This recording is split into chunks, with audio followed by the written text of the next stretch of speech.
ಎಲ್ಲ ಗಲಾಟೆ ಗದ್ದಲಗಳ ನಡುವೆ ಈಗ ಸಂಪುಟ ಪುನರ್ರಚನೆ ವಿಚಾರ ಮತ್ತೆ ಮುನ್ನೆಲೆಗೆ ಬರ್ತಾ ಇದೆ. ಈಗಾಗಲೇ ಉಪಚುನಾವಣೆ ಮುಗಿತು, ಬೇರೆ ಬೇರೆ ಡೆವಲಪ್ಮೆಂಟ್ಗಳಿತ್ತು, ಆ ಡೆವಲಪ್ಮೆಂಟ್ಗಳೆಲ್ಲವೂ ಕೂಡ ಮುಗಿದೋಯ್ತು. ಈಗ ಸಂಪುಟ ಪುನರ್ರಚನೆ ಯಾವಾಗ, ಈ ರೀತಿಯಾದಂಥ ಒಂದು ಪ್ರಶ್ನೆನ ಈಗಾಗಲೇ ಅನೇಕ ಕಾಂಗ್ರೆಸ್ನ ಶಾಸಕರು ಕೇಳ್ತಾನೆ ಇದ್ದಾರೆ.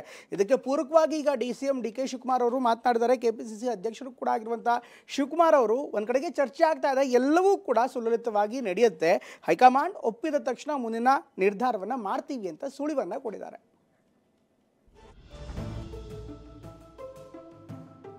ಚೇರ್ಮನ್ಗಳಿಗೆ 1 ವರ್ಷ ಮಾಡ್ಬಿಡ್ತೀವಿ, 6 ತಿಂಗಳು ಮಾಡ್ತೀವಿ, 2 ವರ್ಷ ಮಾಡ್ತೀವಿ, ನಾವು ರಾಜೀನಾಮೆ ಕೊಡಿಸ್ಬೇಕಾದ್ರೆ ಆ ದೇವರೇ ಕಾಪಾಡ್ತಾರೆ.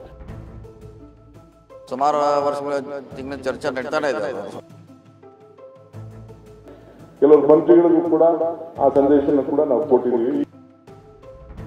ಉಪಸಮರದ ಗೆಲುವು, ಸಿದ್ದರಾಮಯ್ಯ ಸರ್ಕಾರಕ್ಕೆ ಬಲ, 3ಕ್ಕೆ 3 ಕ್ಷೇತ್ರದಲ್ಲೂ ಕ್ಲೀನ್ ಸ್ವೀಪ್. ಬೈ ಎಲೆಕ್ಷನ್ ಗೆಲುವಿನ ಉತ್ಸಾಹದಲ್ಲಿರುವ ಕಾಂಗ್ರೆಸ್ಗೆ ಒಂದು ಕಡೆ ಖುಷಿಯಲ್ಲಿದ್ರೆ ಮತ್ತೊಂದು ಕಡೆ ದೊಡ್ಡ ಸವಾಲುಗಳೇ ಇದೆ.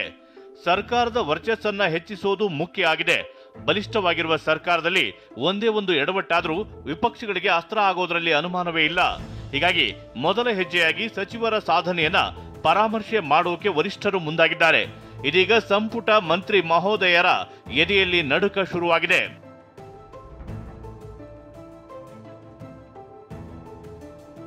ಶೀಘ್ರದಲ್ಲೇ ಸಚಿವ ಸಂಪುಟ ಪುನಾರಚನೆ ಆಗುತ್ತಾ? ಪರೋಕ್ಷವಾಗಿ ಸಚಿವ ಸಂಪುಟ ಪುನಾರಚನೆ ಸುಳಿವು ಕೊಟ್ಟ DK.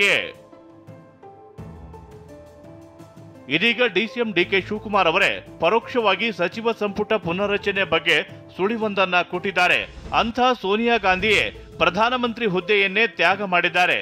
ನಾವು ಕೆಲ ಮಂತ್ರಿಗಳಿಗೂ 2 ವರ್ಷದೊಳಗೆ ಅಧಿಕಾರ ತ್ಯಾಗ ಮಾಡಬೇಕು ಅಂತ ಸಂದೇಶ ಕೊಟ್ಟಿದ್ದೇವೆ ಅಂತ ಸುಳಿವು ಕೊಟ್ಟರು. ಪ್ರಧಾನಮಂತ್ರಿ ಲೆಟರ್ ಗವರ್ನರ್ಗೆ ಪ್ರೆಸಿಡೆಂಟ್ ಆಫ್ ಇಂಡಿಯಾಗೆ ಹೋದಾಗ ನನಗೆ ಬೇಡ ಈ ದೇಶದ ಪ್ರಧಾನಮಂತ್ರಿ, ಒಬ್ಬ ಆರ್ಥಿಕ ತಜ್ಞ, ಒಬ್ಬ ಸಿಖ್ ಮನಮೋಹನ್ ಸಿಂಗ್ ಕೊಡೋಣ ಅಂತೇಳಿ ತೀರ್ಮಾನ ಮಾಡಿದಂತ ಇತಿಹಾಸ ಯಾರು ಕೂಡ ಇದನ್ನ ಬದಲಾವಣೆ. ನಾವ್ಯಾವ್ದಾದ್ರು ಪಂಚಾಯತಿ ಮೆಂಬರ್ಗೆ ಚೇರ್ಮನ್ಗಳಿಗೆ 1 ವರ್ಷ ಮಾಡ್ಬಿಡ್ತೀವಿ, 6 ತಿಂಗಳು ಮಾಡಿರ್ತೀವಿ, 2 ವರ್ಷ ಮಾಡ್ತೀವಿ, ನಾವನ್ನ ರಾಜೀನಾಮೆ ಕೊಡಿಸ್ಬೇಕಾದ್ರೆ ಆ ದೇವರೇ ಕಾಪಾಡ್ಬೇಕು ಅಲ್ಲ. ರಾಜೀನಾಮೆ ಈಗ ಬೇರೆ ಚೇರ್ಮನ್ಗೂ ಬೇರೆ 2 ವರ್ಷ ಮಾಡ್ಬಿಟ್ಟಿದ್ದೀವಿ. ಕೆಲವರು ಮಂತ್ರಿಗಳಿಗೂ ಕೂಡ ಆ ಸಂದೇಶನ ಕೂಡ ನಾವು ಕೊಟ್ಟಿದ್ದೀವಿ. ಈಗ ನಾನು ಚರ್ಚೆ ಮಾಡಕ್ಕೆ ಹೋಗುದಿಲ್ಲ ನಾನು. ಹಂಗೆ ಬಹಳ ಕಷ್ಟ. ಅಂಥದ್ರಲ್ಲಿ ಈ ದೇಶದ ಪ್ರಧಾನಮಂತ್ರಿನ ಸೋನಿಯಾ ಗಾಂಧಿ ಅವರು ತ್ಯಾಗ ಮಾಡಿದ್ರಲ್ಲ 2 ಬಾರಿ. ಇನ್ನು ಈಗಾಗಲೇ ಕೆಲ ಸಚಿವರ ಕಾರ್ಯವೈಖರಿಯ ಬಗ್ಗೆ ಹೈಕಮಾಂಡ್ಗೂ ದೂರು ಹೋಗಿದೆ. ಕೆಲ ಶಾಸಕರು ವಿಧಾನಸೌಧಕ್ಕೆ ಬರುತ್ತಿಲ್ಲ, ಸರಿಯಾದ ರೀತಿಯಲ್ಲೂ ಕೆಲಸ ಮಾಡ್ತಿಲ್ಲ ಅಂತ AICC ನಾಯಕರಿಗೆ ಕಂಪ್ಲೇಂಟ್ ಮಾಡಿದ್ದಾರಂತೆ. ಹೀಗಾಗಿ ವರಿಷ್ಠರಿಗೂ ಬೇಸರ ತಂದಿದೆ ಅಂತೆ. ಶಾಸಕರೇ ಕೆಲಸ ಮಾಡದೇ ಇರೋದು, ವಿಧಾನಸೌಧಕ್ಕೆ ಬಾರದಿರೋದು, ಹೀಗೆ 10 ಹಲವು ದೂರುಗಳು ಬಂದಿವೆಯಂತೆ. ಇನ್ನು ಶಾಸಕರೇ ಕೆಲಸ ಮಾಡದಿರೋದ್ರಿಂದ ಅಧಿಕಾರಿಗಳು ಕೂಡ ಕೆಲಸ ಮಾಡದೆ ಹಳ್ಳ ಹಿಡಿಯುತ್ತಿದ್ದಾರೆ.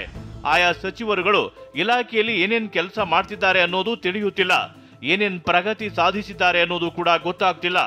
ಇದರಿಂದಾಗಿ ಸರ್ಕಾರದ ವರ್ಚಸ್ಸು ವೃದ್ಧಿಯಾಗುತ್ತಿಲ್ಲ ಅನ್ನೋ ಅಪವಾದ ಇದೆ. ಈ ಎಲ್ಲ ಗೊಂದಲ ಗೋಜಲು ಬಗೆಹರಿಸಿಕೊಳ್ಳೋದು ಪ್ರಮುಖ ಉದ್ದೇಶ ಆಗಿದೆ. ಹೀಗಾಗಿ ಆಡಳಿತಕ್ಕೆ ಮತ್ತಷ್ಟು ಚುರುಕು ಮುಟ್ಟಿಸುವ ದೃಷ್ಟಿಯಿಂದ ಸಂಪುಟ ಪುನರ್ರಚನೆಯ ಮಾತುಗಳು ಇದೀಗ ಕೇಳಿ ಬರ್ತಿದೆ. ಹಾಗಾದ್ರೆ ಸಂಪುಟ ರಚನೆಗೆ ಇರುವ ಪ್ರಮುಖ ಕಾರಣಗಳೇನು ಅನ್ನೋದನ್ನೇ ಎಳೆ ಎಳೆಯಾಗಿ ಹೇಳ್ತೀವಿ ನೋಡಿ.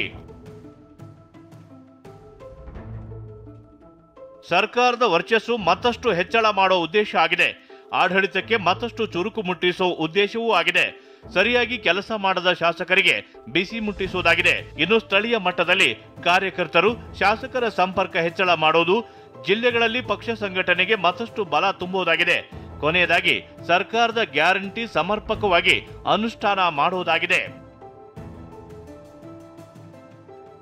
TV9 ಇನ್ಸೈಡ್ ಮಾಹಿತಿ ಪ್ರಕಾರ ರಾಜ್ಯಕ್ಕೆ ಶೀಘ್ರದಲ್ಲೇ ಸುರ್ಜೇವಾಲಾ, ವೇಣುಗೋಪಾಲ್ ಆಗಮಿಸಲಿದ್ದಾರಂತೆ.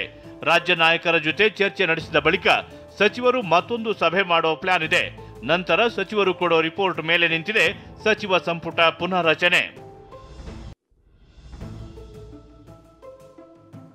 KPCC ಅಧ್ಯಕ್ಷ ಸ್ಥಾನದ ಮೇಲೆ ಸತೀಶ್ ಜಾರಕಿಹೊಳಿ ಕಣ್ಣು. ಇನ್ನು ಉಪಚುನಾವಣೆಯಲ್ಲಿ ಗೆಲುವಿನ ಬಳಿಕ KPCC ಅಧ್ಯಕ್ಷ ಸ್ಥಾನದ ಮೇಲೆ ಸತೀಶ್ ಜಾರಕಿಹೊಳಿ ಕಣ್ಣಿಟ್ಟಿದ್ದಾರಂತೆ.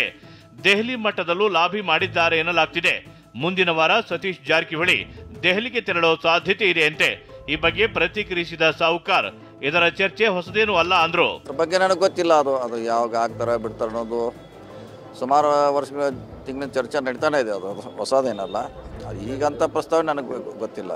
ಉಪಚುನಾವಣೆ ಗೆಲುವಿನ ಬಳಿಕ ಸರ್ಕಾರಕ್ಕೆ ಮತ್ತಷ್ಟು ಬಲ ಏನೋ ಬಂದಿದೆ. ಆದರೆ ಇದೇ ಹೊತ್ತಿನಲ್ಲೇ ಸಚಿವ ಸಂಪುಟ ಪುನರ್ರಚನೆ ಬಗ್ಗೆ ಡಿಸಿಎಂ ಡಿಕೆಶಿ ಸುಳಿವು ಕೊಟ್ಟಿರೋದು ನಾನಾ ಲೆಕ್ಕಾಚಾರಕ್ಕೂ ಕಾರಣವಾಗಿದೆ.